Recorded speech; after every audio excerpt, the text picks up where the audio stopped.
இஎம்ஐயா அப்படின்னா என்ன அப்படின்னு கேட்ட காலம் போய் இஎம்ஐ அப்படின்ற ஒரு செயினில் 90% ஆஃப் பீப்புள் கட்டப்பட்டு இருக்கிற காலத்தில் இருக்கும். ஸோ இந்த இஎம்ஐ அதாவது மாதத்தவணை இது தேவைதானா அப்படின்னு நம்மை நாமே ஒவ்வொருவரும் கேட்கும்போது எல்லோருமே பர்சனலாக ஃபீல் பண்ணுறது தேவையில்லை என்பது தான்.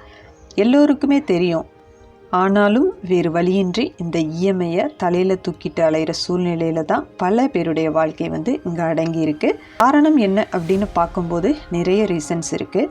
ஸோ ஈஸியாக நான் ஆசைப்படும் ஒரு பொருளை நான் நினைத்த உடனே வாங்க முடியும் அப்படின்றது தான் இஎம்ஐயோட கான்செப்ட். எனக்கு ஒரு கார் வேணும், பைக் வேணும், டிவி, வாஷிங் மிஷின் அப்படின்னு ஆசைப்பட்ட உடனே அதனை நம்மால் வாங்க முடியுது. சில கம்பெனியில் எந்த ஒரு கேஷுமே கொடுக்காம உங்களுக்கு வேண்டிய பொருளை நீங்கள் வாங்கும் ஆப்பர்ச்சுனிட்டி வந்துருச்சு. ஸோ இஎம்ஐ போட போகும்போது உங்கள் கையில் இருக்க வேண்டிய டாக்குமெண்ட் அப்படின்னு பார்த்தீங்கன்னா Aadhaar card, PAN card, phone number. So ஒரு ஓடிபி வரும், அவ்வளவுதான். நீங்கள் தேவையான பொருளை வாங்கிட்டு வந்துட்டே இருக்கலாம். நிறைய இடங்களில் நம்ம நிறைய வாசகங்கள் பார்த்துருப்போம். 0% இன்ட்ரெஸ்ட், வெறும் கையோடு வாங்க, அள்ளிட்டு போங்க, இப்படி எல்லாமே பல வாக்கியங்கள் நம்ம பார்த்துருக்கோம். இப்போ யாருக்கு இஎம்ஐ சாதகமாக இருக்குது, யாருக்கு இந்த இஎம்ஐ பாதகமாக இருக்குது அப்படின்னு பார்ப்போம். சாதகம் அப்படின்னு பார்க்கும்போது ஃபிக்ஸடாக மந்த்லி சேலரி வாங்குறவங்க இல்லை ஃபிக்ஸட் இன்கம் இருக்கிறவங்களுக்கு இது ஒரு சேலஞ்சாகவே இருக்காது. ஏனென்றால் அவங்களால கரெக்டாக பட்ஜெட் ஃபிக்ஸ் பண்ணி இந்த இஎம்ஐ பே பண்ண முடியும். அதே மாதிரி ஹை சேலரி வாங்குறவங்களுக்கு இது ஒரு பிரச்சனையாக இருக்காது, ஈஸியாக பே பண்ணிட்டு போயிடுவாங்க. யாருக்கு இது பாதகமாக இருக்குது அப்படின்றது தான் எங்கள் கொஸ்டினே. So middle class, regular income இல்லாதவங்க, ப்ரைவேட்டாக ஒர்க் பண்ணுறவங்க, நிரந்தர வேலை இல்லாதவங்க, தினக்கூலி வேலை பார்க்குறவங்க, இப்படிப்பட்டவங்களுக்கு தான் இது சேலஞ்சாகவே இங்கே இருக்குது. இப்போ இஎம்ஐயின் அட்வான்டேஜஸ் என்ன அப்படின்னு பார்ப்போம்.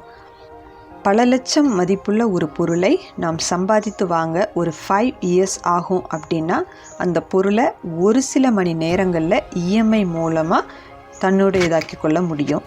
ஸோ ரெண்டாவது, மாதந்தோறும் ஃபிக்ஸடாக ஒரு குறிப்பிட்ட அமௌண்ட், அதாவது ஒரு 10 மந்த் 5 இயர்ஸ் அப்படின்னு மொத்தமாக கட்டி முடித்து அந்த பொருளை நிரந்தரமாக தன்னுடையதாக்கி கொள்ளும் ஒரு ஆப்பர்ச்சுனிட்டியை இஎம்ஐ எல்லாருக்குமே கொடுத்துருக்கு.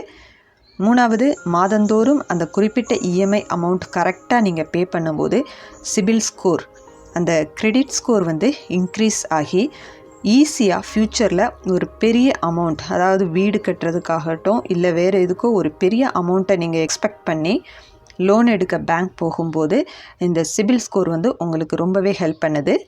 நாலாவது, தன்னால் நினைத்து பார்க்க முடியாத ஒரு பொருளை, அதாவது சில பேர் சொல்லுவாங்க கனவில் கூட நான் இந்த கார் வாங்குவேன் அப்படின்னு நான் நினைக்கல அப்படின்னு சொல்லுவாங்க. ஸோ அப்படிப்பட்ட ஒரு விலை மதிப்பு மிக்க ஒரு பொருளை சீக்கிரமாக வாங்கும் வாய்ப்பை இந்த இஎம்ஐ கொடுக்குது. தன்னுடைய வருமானத்திற்கு ஏற்றது மாதிரி 10 மாதம் இல்லை 20 மாதம் அப்படின்னு அந்த இஎம்ஐயை ஸ்ப்ளிட் பண்ணி கட்டக்கூடிய ஒரு அட்வான்டேஜஸும் இஎம்ஐயில் இருக்குது. இங்கே அட்வான்டேஜஸ் எல்லாமே நல்லா தான் இருக்குது. அதே நேரம் இதோட அவஸ்தைகள் என்ன அப்படின்றதையும் நீங்கள் கண்டிப்பாக தெரிஞ்சுக்கிடணும். ஸோ நான் சொல்ல போகிறதை தவிர வேறு டிஸ்அட்வான்டேஜஸ் இருக்குது அப்படின்றதையும் எனக்கு தெரியும். ஸோ அதை நீங்கள் கமெண்ட்ஸில் சொல்லுங்கள்.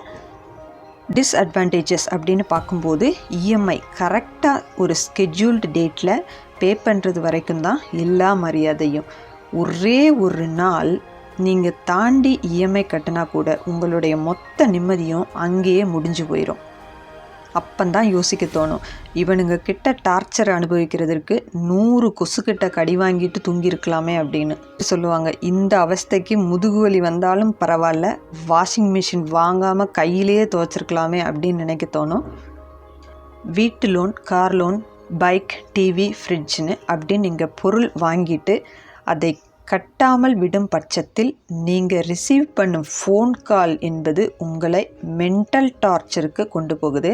சில பேர் சில மிரட்டல்களை கேட்ட உடனே பயந்து பல தவறான முடிவை கூட எடுத்திருக்காங்க. சில நேரங்களில் 2 டியூக்கு மேலே பெண்டிங் ஆகும்போது யாரோ ஒருவர் நம் வீட்டு கதவை தட்டி நிற்கும் அந்த சூழ்நிலை மொத்த குடும்ப நிம்மதியையுமே கெடுத்து விடுது.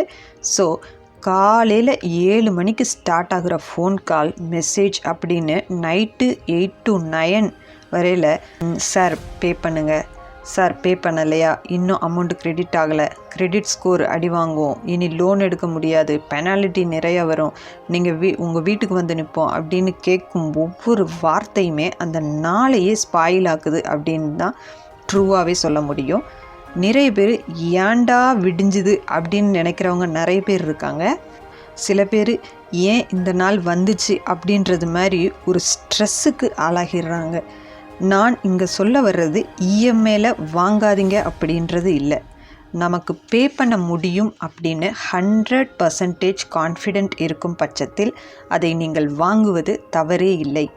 அதே நேரம் எப்படியாவது கட்ட ட்ரை பண்ணுறேன் அப்படின்ற நினைப்பில் வாங்குறீங்கன்னா ஒரு விஷயத்தை யோசித்த பின் வாங்குங்க. உங்களுக்கு உங்கள் நிம்மதி உங்களுக்கு முக்கியமா இல்லை அந்த பொருள் முக்கியமா அப்படின்றத நல்லாவே யோசிச்சுருங்க. ஃபஸ்ட் டைம் இஎம்ஐ வாங்குகிற நீங்கள் கண்டிப்பாக பல விஷயங்களை யோசித்த பின் வாங்குங்க. இஎம்ஐயின் வேதனைகளை அதை கட்டாமல் அனுபவிக்கும் இல்லை அனுபவித்து கொண்டிருக்கும் நபரிடம் நீங்கள் கேளுங்க. அவர்கள் அந்த வலி என்ன என்பதை தெளிவாக உங்களுக்கு சொல்லுவாங்க. சில இடங்களில் வீட்டு கதவை தட்டி இஎம்ஐ கட்டவில்லை அப்படின்னு குழந்தைகள் முன்னால் கேட்கும்போது அது ஒரு நிம்மதியற்ற நிலைமையை உருவாக்குகிறது என்று தான் நம்மளால் சொல்ல முடியும். அடுத்து இஎம்ஐ என்பது ஒரு ஃபிக்ஸட் கமிட்மெண்ட் அப்படின்னு சொல்லலாம். அதாவது 3 years 5 years அப்படின்னு இஎம்ஐ டியூ இருக்கும்போது அது ஒரு கமிட்மெண்ட்டாக மாறுது. ஸோ கண்டிப்பாக இந்த இடத்துல ஒரு டிசிப்ளின் மெயின்டைன் பண்ணால் மட்டும்தான் இந்த அமௌண்ட்டை நம்மளால் ரீபே பண்ண முடியும். ஸோ என்னை பொறுத்தவரையில் இஎம்ஐ என்பது ஒரு லாங் டேர்ம் ஸ்ட்ரெஸ் அப்படின்னு தான் சொல்லுவேன். நீங்கள் ஒரு இஎம்ஐ கட்ட மிஸ் ஆகும்போது பெனாலிட்டி, வட்டிக்கு மேலே வட்டி வந்து ஏறுது, ஹெல்த் பாதிக்கப்படுது. இஎம்ஐ அப்படின்ற அந்த மந்த்லி கமிட்மெண்ட்டில் சிக்கும்போது மென்டலி ஒரு ஸ்ட்ரெஸ் உருவாகுது. இந்த ஸ்ட்ரெஸ்ஸால் தூக்கம் வந்து கெடுது, பிபி இன்க்ரீஸ் ஆகுது, ஹெட்டேக் வருது, இப்படின்னு பல ஹெல்த் இஷ்யூஸ் வந்து நமக்கு வர வாய்ப்புகள் அதிகம் அப்படின்றதையும் நான் சொல்ல விரும்புகிறேன். அடுத்து என்ன பண்ணுறது அப்படின்னு அடுத்த ஒரு கமிட்மெண்ட்டில் போய் விழுந்து அடுத்து ஒருவர்கிட்ட கடன் வாங்கி கேட்கும் நிலைமைக்கு நம்ம வந்து தள்ளப்படுறோம். ஸோ ஒவ்வொருவருடைய தனிப்பட்ட நிம்மதி என்பது ஒவ்வொருவருக்கும் ரொம்பவே முக்கியம். நம் பெற்றோர்கள் தாத்தா பாட்டி காலத்தில் ரொம்பவே சாப்பாட்டுக்கு வேணால் கஷ்டப்பட்டிருப்பாங்க. ஆனால் இந்த கடன் இல்லை பண விஷயத்தில் குடும்ப நிம்மதி என்பது ரொம்பவே நல்லா இருந்துச்சு. ஆனால் இன்றைய சூழ்நிலையில் மிகவும் ஒரு மோசமான நிலையில் இருக்கிறோம் என்பதை நம்ம எல்லாருக்குமே தெரியும். ஸோ எந்த ஒரு பொருளை வாங்கும் முன்பும் இது தேவையா தேவையில்லையா என்பதை நன்கு யோசித்த பின் முடிவெடுத்து வாங்குங்க. ஏனென்றால் தேவையில்லாத பொருட்களை நீங்கள் வாங்கி குவிக்கும் பட்சத்தில் தேவையான பலவற்றை இழந்து விடுவீர்கள் என்பதே இங்கு வந்து நிஜம்.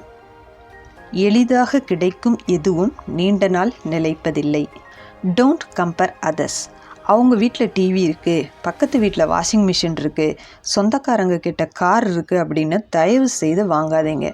உண்மையாகவே உங்களுக்கு ஒரு குறிப்பிட்ட பொருள் வேண்டும், இல்லைன்னா எனக்கு சமாளிக்க முடியாது, ஒருவேளை அந்த குறிப்பிட்ட பொருள் உங்கள்கிட்ட இருந்துச்சுன்னா உங்களால் ஒரு டைம் சேவ் பண்ண முடியும், மணி சேவ் பண்ண முடியும் அப்படின்றது உண்மை என்பதை நீங்களே உணர்ந்தால் இஎம்ஐ போடுவதில் தவறில்லை. இல்லை என்னும் பட்சத்தில் இன்னும் ஒரு 6 மாதம் இல்லை 1 வருஷம் அப்புறம் உங்கள் சொந்த பணத்தில் வாங்கி அனுபவிக்கும் சந்தோஷம் என்பது எதற்குமே ஈடாகாது. ஸோ ஒரு பொருள் வாங்கணும் அப்படின்னா ஃபஸ்ட்டு பிளான் பண்ணுங்கள், பட்ஜெட் போடுங்க. மந்த்லி இஎம்ஐ கட்டணும் அப்படின்னு ஸ்ட்ரெஸ் ஆகிறதுக்கு பதிலாக எப்படி வாங்க போகுவதற்கான அந்த மணியை சேவ் பண்ணுறது அப்படின்றத பற்றி நல்லா திங்க் பண்ணுங்கள். நீங்கள் நினைக்கிறது கண்டிப்பாக உங்களால் உங்கள் மணியில் வாங்க முடியும்.